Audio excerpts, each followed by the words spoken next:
feel if you were being watched? Every part of your life was being scrutinized.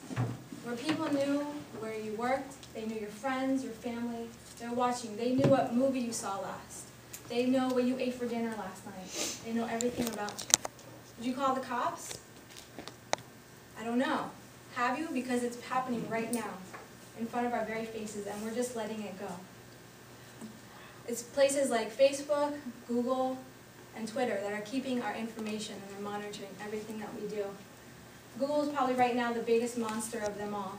If we're not careful, who knows what they could do with our information. The Washington Post just said this week, Google is taking information from almost all of your Google services, including Gmail, Picasa, YouTube, and your search, and integrating all the data so they can learn more about you. They just announced that they're going to combine 57 of their sites that you use daily and combine all your information. And of course, they're going to make you see like this is a very good thing that they're doing. It's all about you. It's for you.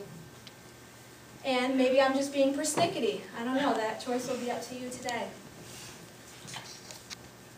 Until they became conscious, they will never rebel.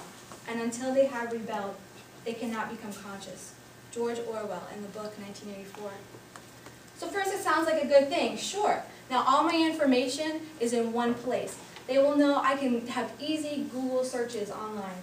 Before, when the internet first started, finding something took so long because the information seemed endless, right? Well, now Google's here to help you. It's so great. I just type in what I want. They know my location. They'll pull up stores right near me. Whatever I need, it's there at my fingertips. Seems like a good thing, right? They're trying to save me time. We all want to save our time. Not only that, they're going to save us money. Because with my searches, now they know every move I make. Now they can offer me ads on the pages I go to about the Disney trip I want to take, or a trip to Israel, or wherever you would like to go, the ads will come up. And soon enough, you might even find a Google offer in your email offering you even further coupon discounts. Sounds like a great thing, right? It's like having your very own personal assistant. Except this personal assistant has the keys to your diary. In a way, the worldview of the party imposed itself, most successfully of people incapable of understanding, if they could be made to accept the most flagrant violations of reality, because they never fully grasped the enormity of what was demanded of them. Again, 1984. See, the internet is something that we can't totally understand. It's like space in a way. It's breathing, exhaling, and inhaling all the time. It's almost like it has its own pulse. And we just go along with it because, like space, I'm not an astronomer. I don't know what's going on up there in all its vastness, right? So that's the same way we look at the internet. We're kind of ignorant to it, but people like Google are on the top of their game when it comes to things like this. So if they are storing all of our information, there's no telling what they can do. They're monitoring everywhere I go, tracking, not just me, but you if you use their services, to almost kind of pre-guessing where we're going to go next on the internet, almost making the choice for us in that sense. And like I said, they're going to save us time and money, but a company that has $579 a share in stock, do they really care about me that much? I don't think so. There's a quote by Kevin Bankston of the Electronic Frontier Foundation. He says, Google is expecting customers to trust them with the closest thing to a printout of their brain that has ever existed.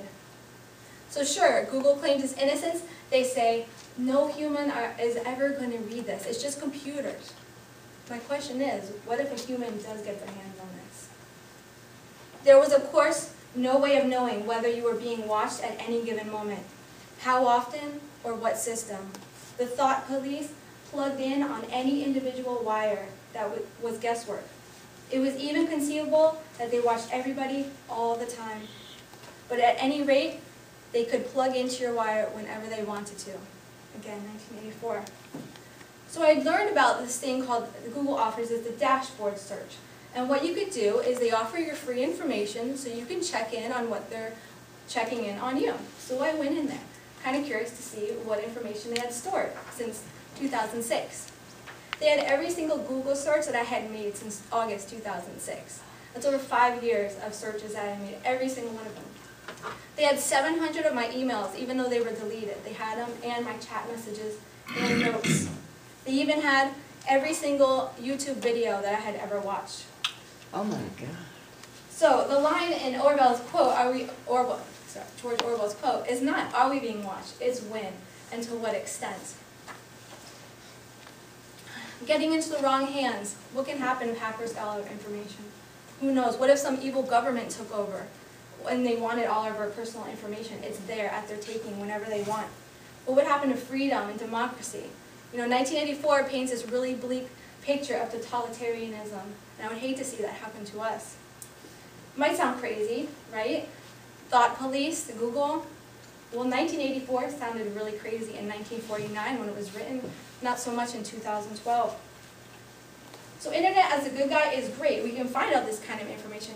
We can do, as Suresh said, find job searches and all the information about finding that next job. But it also can be really bad because we put out so much of our personal information on a daily basis to these sites, not even really thinking of the consequences. As Antoine de Saint-Exupéry states, "I know but one freedom, and that is the freedom of the mind." It's time we got our consciousness back again.